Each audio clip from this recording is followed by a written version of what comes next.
கிறிஸ்துவுக்குள் மிகவும் பிரியமான என் அன்பு சகோதர சகோதரிகளே, ஆண்டவருடைய வல்லமையுள்ள நாமத்திலே உங்கள் யாவருக்கும் அன்பின் நல்வாழ்த்துக்கள் கூறி இன்றைய தியானத்திற்கு உங்களை தயவோடு அழைக்கிறோம்.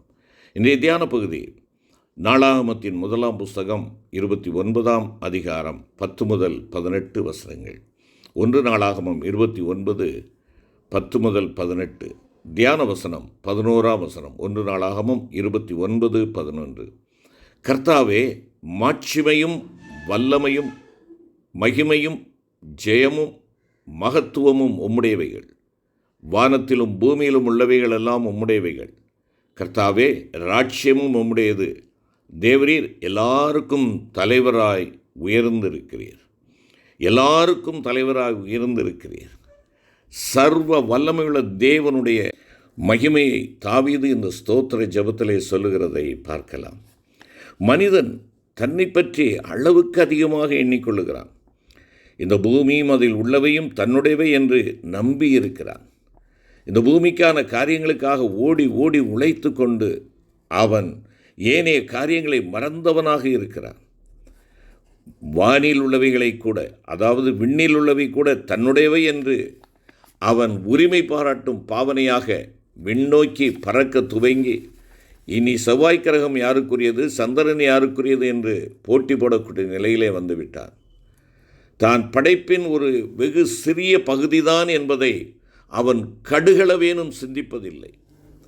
மண்ணிலும் விண்ணிலும் உள்ள படைப்பு பொருட்கள் பலவற்றின் பரிமாணத்தையும் பலத்தையும் பார்க்கும்போது மனிதன் அவைகளுக்கு முன்பாக ஒரு துளி போன்றவன் என்பதை உணர வேண்டும்.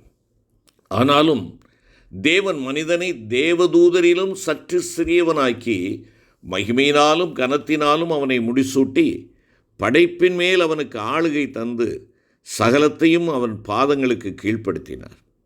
இதை மறந்த மனிதன் கர்த்தருக்கு விரோதமாக பேசி பெருமை பாராட்டி தன்னுடைய சுயமதியை மதித்து தன்னுடைய அகந்தையினால் அழிந்து போகிறான். தாவீது என்னும் தேவனுடைய தாசனை பார்க்கின்ற பொழுது இதை மறந்து விடவில்லை. தேவன் தன்னை தாழ்வில் இருந்து உயர தூக்கி எடுத்து வைத்திருந்த காலத்திலும் தன்னை உண்டாக்கி உயர்த்திய தேவனை நன்றியோடு நினைத்து தன்னையும் தன் பொருளையும் தன் மகிமையையும் அவருடையது என சொல்லி அவருக்கே ஒப்பு கொடுக்கிறான்.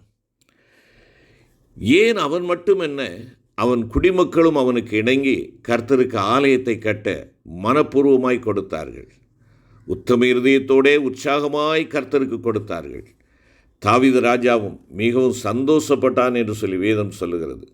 ஆகையால் தாவீது சபை அனைத்தின் கண்களுக்கு முன்பாகவும் கர்த்தருக்கு ஸ்தோத்திரம் செலுத்தி இவ்வசனங்களை சொல்லுகிறார். அருமையான கர்த்தருடைய பிள்ளைகளே, இன்றைக்கு நீங்களும் நானும் ஆண்டவருக்காக கொடுக்கின்ற பொழுது எந்த மனநிலையிலே நாம் கொடுக்கிறோம்? நான் உழைத்ததை கொடுக்கிறேன், நான் பாடுபட்டதை கொடுக்கிறேன், என்னுடையதை கொடுக்கிறேன், என்னுடைய குடும்பத்தை கொடுக்கிறேன், என்னுடைய சொத்து கொடுக்கிறேன், என்னுடைய காணிக்கையை கொடுக்கிறேன், என்னுடைய பணத்தை கொடுக்கிறேன். இந்த நான், எனது, என்னுடைய என்ற இந்த சுய விளம்பரத்தை கொடுக்கக்கூடிய வார்த்தைகள் என்னுடைய வாழ்க்கையிலே காணப்படுகிறதா? இவையெல்லாம் என் ஆண்டவர் எனக்கு கொடுத்தது என்ற நன்றி உணர்வு முதலாவது காணப்பட வேண்டும்.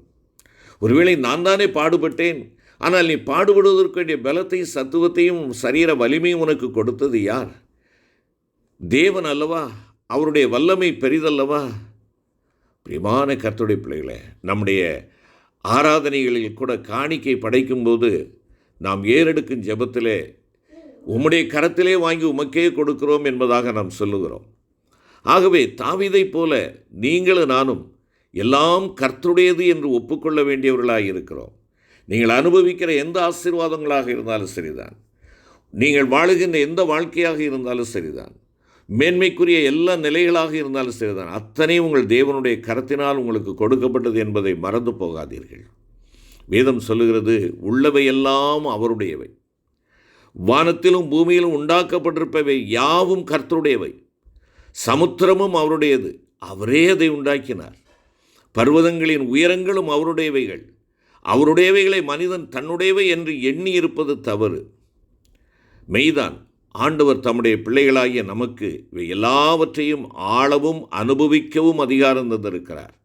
ஆனால் அவற்றை நாம் சொந்த விருப்பப்படி செய்யவோ பிறரோடு பகிர்ந்து கொள்ளாமல் அனுபவிக்கவோ நமக்கு எந்த உரிமையும் ஆண்டவர் கொடுக்கவில்லை. மேலும் இவை யாவும் கர்த்தருடையவை என்று நாம் எண்ணுகின்ற பொழுது மேன்மை பாராட்டுவதற்கு நமக்கு இடமெங்கே இருக்கிறது? அப்போஸ்தலன் கொரிந்து சபையாருக்கு எழுதினது போல, உனக்கு உண்டாயிருக்கிறவைகளில் நீ பெற்றுக்கொள்ளாதது எது? பெற்றுக்கொண்டவனே ஆனால் பெற்றுக்கொள்ளாதவன் போல் ஏன் மேன்மை பாராட்டுகிறாய்? ஆகவே மனிதன் கர்த்தருக்கு முன்பாக தன்னை தாழ்த்த வேண்டும். சங்கீதக்காரன் சொல்லுகிறார், நம்மை உண்டாக்கிற கர்த்தருக்கு முன்பாக நாம் பணிந்து குனிந்து முழங்கால் படியிட கடவோம் வாருங்கள் என்பதாக அழைக்கிறார். அவரிடத்திலிருந்து பெற்றுக்கொண்டவைகளை மனப்பூர்வமாய் அவருக்கு படைக்க தீர்மானம் பண்ணுவோம். குறிப்பாக அவர் நமக்கு தந்திருக்கிற சுய சித்தத்தை முழுவதுமாய் நாமே வலிய அவருக்கு படைக்க அவர் விரும்புகிறார். நம்முடைய சுய சித்தத்தை அவரிடத்திலே கொடுத்து அவருடைய சித்தத்தை நமதாக்கி கொள்ள விரும்புகிறார். நமக்கு உண்டாயிருக்கிறவைகளில் பிறருக்கு தாராளமாய் கொடுக்கவும் நமக்கு கடமை உண்டு. யூசுப் எனப்பட்ட ஒரு மனிதனை பற்றிய ஒரு கதையில் ஒருவன் அவனுடைய வீட்டில் தங்க இடம் கேட்டபோது அவன், இது என்னுடைய வீடல்ல, கடவுளுடையது, உனக்கும் அதிலே உரிமையும் பங்கும் உண்டு என்று சொன்னான். இப்படிப்பட்ட சிந்தை உங்களிலே, என்னிலே, நம்மிலே காணப்படுகிறதா? அடுத்தபடியாக பார்ப்போம் என்றால், ஆளுகை யாவும் தேவனுடையவைகள், ஆளுகை யாவும் அவருடையவைகள்.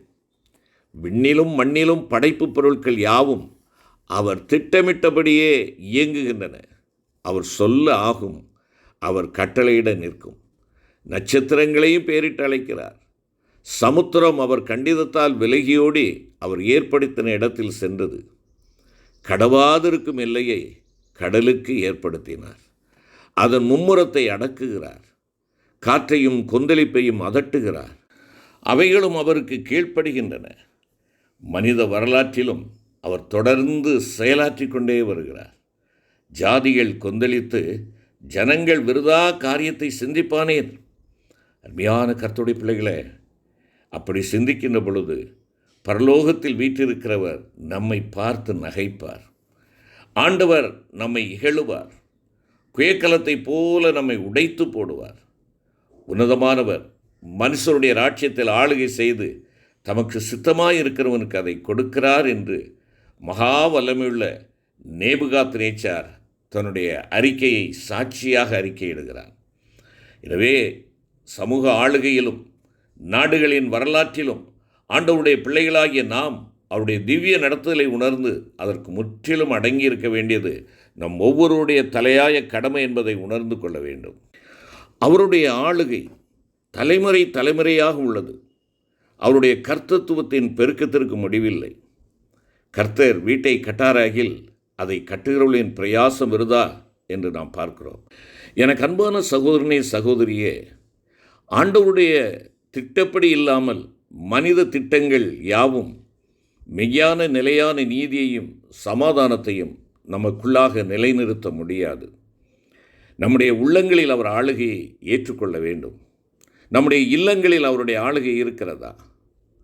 இல்லத்தில் ஆளுகை, நம்முடைய உள்ளத்தில் தேவனுடைய ஆளுகை இருக்கின்ற பொழுது இல்லத்தின் ஆளுகை தேவனுக்கு பிரியமானதாக தேவன் விரும்புகிற வண்ணமாக இருக்கும்.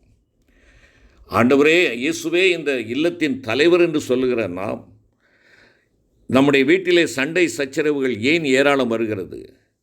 நம்முடைய சுய சித்தத்தை இன்னும் ஆண்டவருடைய சித்தத்திற்கு அர்ப்பணிக்காதனுடைய விளைவுதான் அது என்பதை நீங்களும் நான் உணர்ந்து கொள்ள வேண்டும். இந்த கிருபையின் காலங்களிலே ஆண்டவரே, எங்களுடைய வீடு ஆண்டவருடைய தலைமையிலே நடக்கின்ற ஒரு இல்லமாக இருக்க வேண்டும். அவர் எங்களுடைய விருந்து காரியமாக இருந்தாலும், எங்களுடைய உரையாடல்களாக, எங்களுடைய சம்பாஷணைகளாக இருந்தாலும், எங்களுடைய வாழ்வின் ஒவ்வொரு திட்டங்களிலும் எங்கள் ஆண்டவருடைய சித்தம் நிறைவேறுவதற்கு நாங்கள் அர்ப்பணிக்கிறோம். எங்களுடைய உள்ளங்களில் உம்முடைய ஆளுகையை நாங்கள் ஏற்றுக்கொள்ளுகிறோம். அந்த ஆளுகை நிமித்தமாக எங்களுடைய இல்லங்கள் தேவனுக்கு சொந்தமாகவும் தேவனுடைய ஆளுகைக்குரியதாகவும் நாங்கள் அர்ப்பணிக்கிறோம் என்று சொல்லி இந்த தபசு நாட்களில் ஆண்டவருடைய சமூகத்தில் நம்மை சீர்படுத்துவோம். என் தனிப்பட்ட வாழ்விலே ஆண்டவருடைய சித்தத்திற்கு நான் இசைவு கொடுத்திருக்கிறேனா? என்னுடைய குடும்ப வாழ்விலே எங்கள் ஆண்டவருடைய சித்தம் நிறைவேறுகிறபடினாலே அது ஒரு மகிழ்ச்சியுள்ள இனிய இல்லறமாக, ஒரு இனிய குடும்பமாக, எங்கள் தேவனுடைய குட்டி பரலோகமாக காணப்படுகிறதா? யோசித்து பார்ப்போம். உபவாசம் இருக்கிறோம், ஆண்டவருடைய காரியங்களில் ஈடுபடுகிறோம்.